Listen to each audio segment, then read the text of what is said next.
Hi guys, Sabrina from Campbell's Freedom Farm, and today we are foraging for pecans. And we are in Saint Genevieve, Missouri. So everybody thinks they're in Texas or Georgia. Saint Genevieve, which is along the river, has an incredible amount of really old pecan trees. And it's really fun to come here. You walk through the parks and you'll stumble across one. And if you're lucky enough to pick them at the right time, before the squirrels and the worms hit them, then you're gonna love the pecans for your Thanksgiving pie. By the way, you should watch my farm to table pecan pie. I actually won a contest with mine. But I'm gonna just zoom in down there so you could see them on the trees, and then I'm gonna pick a whole bunch off the ground that are good. And then we'll go back to the farm and I'll show you how to take care of them and stuff. But Huggy Bear and I are ready. So let me show you where they're at.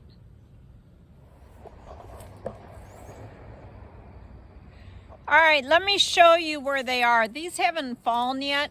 They're about to. If you bump them, you could hear them fall everywhere. But these are wonderful. Can you zoom in here, I guess, and see? But these are them. Some of them are still falling. And there you go. It's really hard to get in here with the leaves. But basically, as they hit, or if you can reach them and they're starting to break open, then they're ready. So usually you could shake a branch, just like the pawpaws, and a lot of times they'll fall to the ground.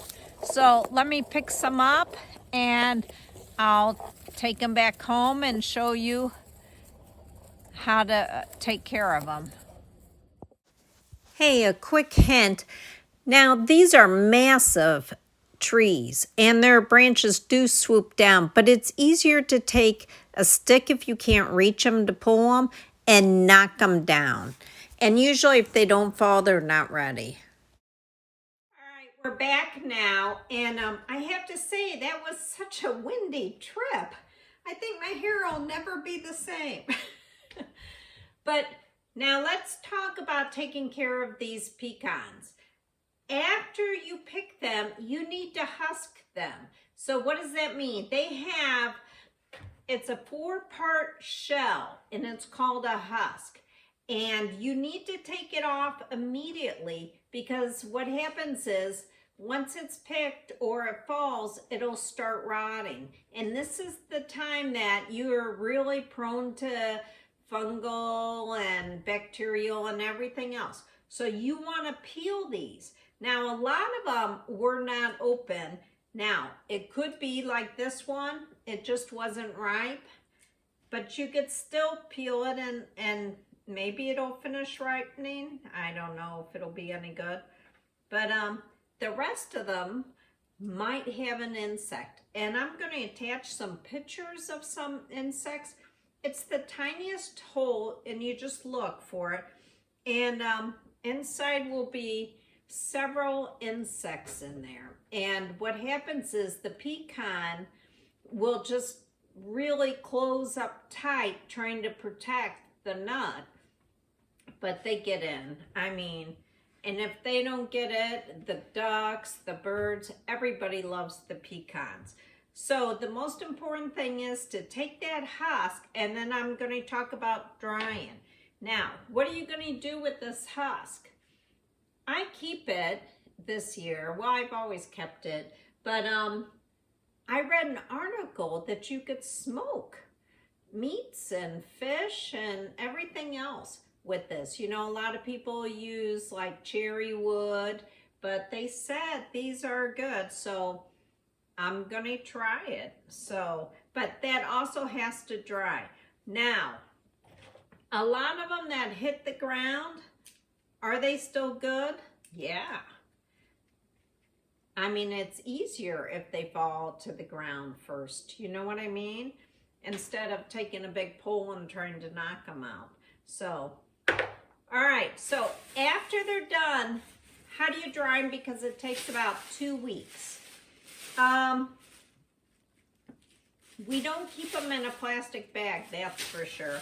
So for me, I have old screens that I buy them at the garage sale. I'm sure these people wonder what I'm doing with them.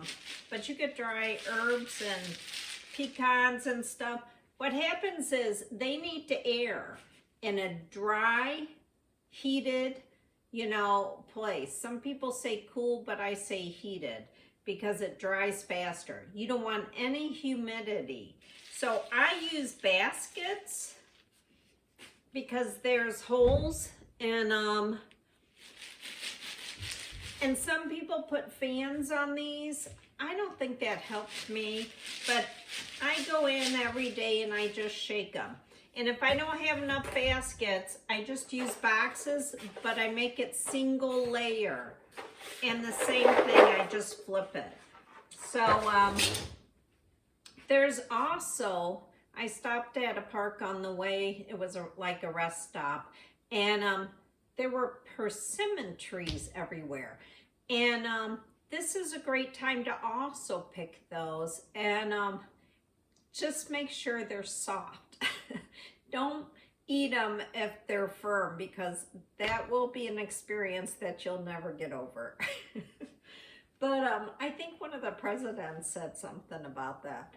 But I have some farm to table, or should I call them forage to table recipes that I do with both the pecan and also the persimmon.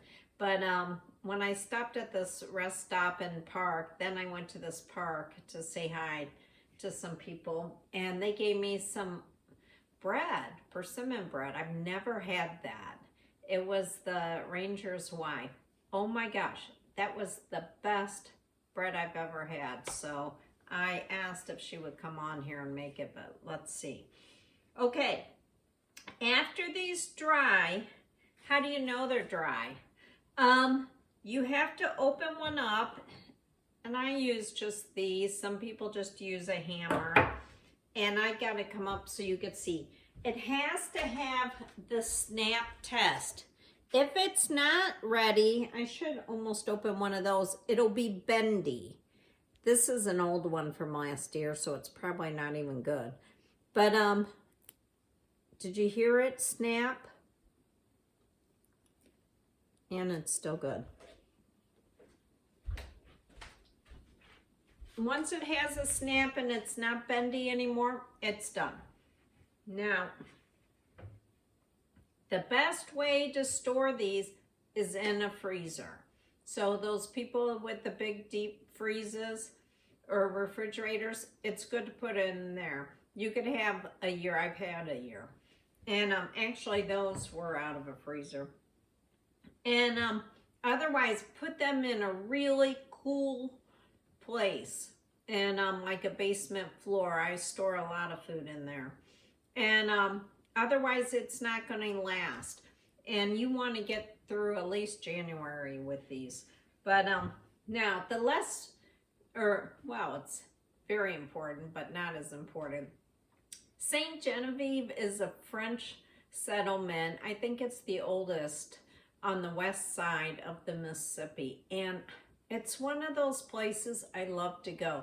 They have all the old houses, and most of them have flags, and a lot have garden tours, which is amazing. They have a French museum, but it's one of the oldest cities that I have that have the French log homes. So you could go and see them, and it's dog friendly, which is great, and it's a wonderful time to go with all the fall leaves and everything else. But November 5th, and I'll probably say this wrong, it's Pecana Palooza and Fire Glow. It's a great time to go. So if you're looking to do something, that's the place to go. But it's actually named after a patron saint of Paris, Saint Genevieve. But it's actually known, I think, as the New France. Or it may be over the riverside. I'll have to find out. But this Sabrina from Campbell's Freedom Farm. So watch the whole video because I show a little bit about the pecans, a little bit about the persimmons. And then I have pictures of Saint Genevieve and a few things on that. There's even a ferry that goes over to Illinois. I don't know if it's working right now, but there's a park you could walk and see everything. So have a great day and please thumbs up.